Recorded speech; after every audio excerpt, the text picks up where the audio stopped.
So here I can see a few things that I want to point out in the video to help people.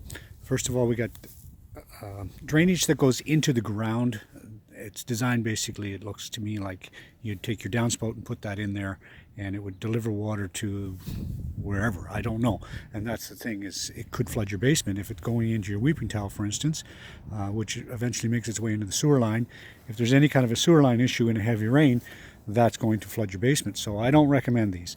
Secondly, you got your downspout running down here and it runs right onto the ground. Get that up off the ground, fix it up so that it doesn't fall apart like this one looks like it's going to. And another factor here is the tree is so close to the foundation wall that the tree roots could cause some issues with your foundation wall. If they grew deep enough, they could come up underneath the floor in the basement and cause it to crack and heave.